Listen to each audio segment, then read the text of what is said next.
So I wanted to listen to Senyonyi speaking on the continued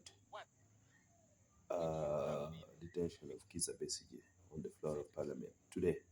Listen.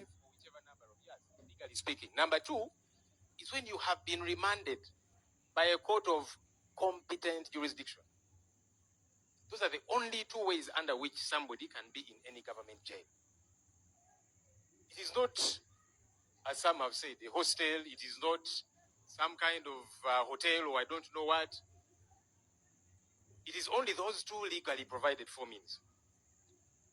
Honorable Speaker, we have asked again and again, after the Supreme Court decision, which rendered the court-martial one, for those who know the law, we kept asking, why has government continued to hold on to these people? And those are questions we have not gotten any answers to, right, Honorable Speaker. Honorable Speaker, the excuse by the Honorable Chairman Mao does not hold any water at all. For you to say that the lawyers of Dr. Kizza Besigye have delayed to extract a decree, the Attorney General, whom you supervise, Chairman Mao, was the party to this matter. He is the one who appealed this matter. So for you to give an excuse, you see, we did not know what was happening. We were in our chambers waiting for these lawyers to come and serve us the extracted decree. Are you kidding me? You were a party to this matter. You are the ones who went to the Supreme Court. The Court of Appeal had determined this matter. But your chambers, sir, decided to appeal this matter. How do you then feign ignorance at this point? Honorable Speaker, I am glad you have mentioned, as all of us have, this is a non-partisan matter. At least it should be. I've given several examples, and I'm sorry, my colleague, I keep referring to you. I don't know if he's here. Honorable Paul Akamba, who is an NRM member. That man was granted bail by a court of competent jurisdiction, and he was kidnapped, abducted by gun-wielding goons within court precincts. He's not an opposition member, he's an NRM member, but it happened to him. That's what happens when you don't deal with injustices. And by the way, Honorable Speaker, these abductions continue to happen. Yesterday, a leader within my party, our head of mobilization, the one Fred Nyanzi Sentamu, was abducted in similar manner. And we are saying these things should stop because they are within the control of the state. Honorable Speaker, here is the ultimate remedy. One, I'm glad that as Parliament we are putting our foot down. This Parliament here is where we are going to fight our battles. I know we can use all other spaces we have out there, radios, TVs, and so on. But as members of Parliament, this is our number one fighting space. And we shall use it to fight for our people. Honorable Speaker, now that we have talked about the health, the ailing health, the very frail situation in which Dr. Kizza Besigye is, I went to see him in jail yesterday. He could not get out of bed to come and see us.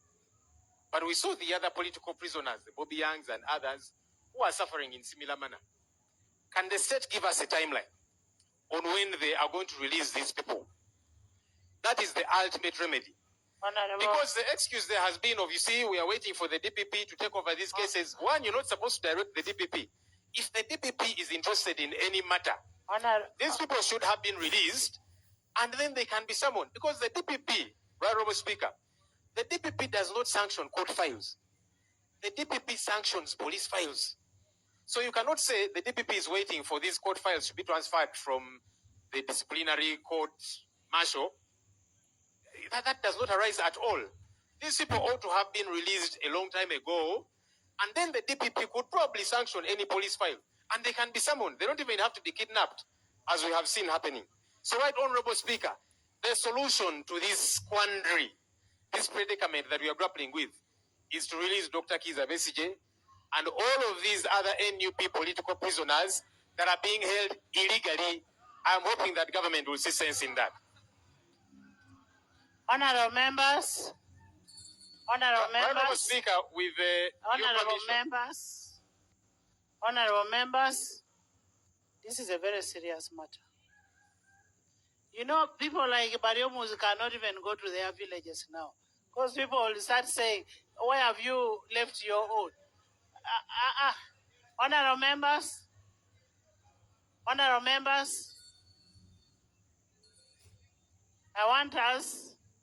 I want a leader of government business. Listen. listen to me. Listen to me. I want us to have a session, a lead of government business, government chief whip, Honorable Chris Bariomusi, Honorable Mao, Honorable Moosi, the Attorney General, and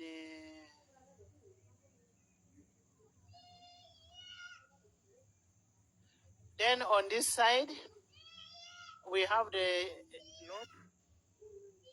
Shadow Attorney General, the cow,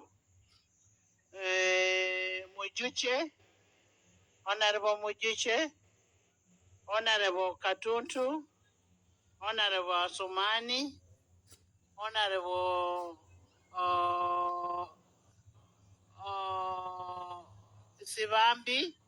Sibambi. Listen, Honorable, you're not going to choose for me.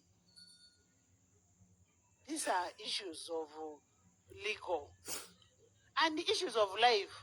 We must make decisions there and come and report. And then Honorable Nandala. Eh? You don't want Nandala? Okay. We can have internal affairs. Internal affairs. Honorable members, we are going to adjourn the house for 10 minutes.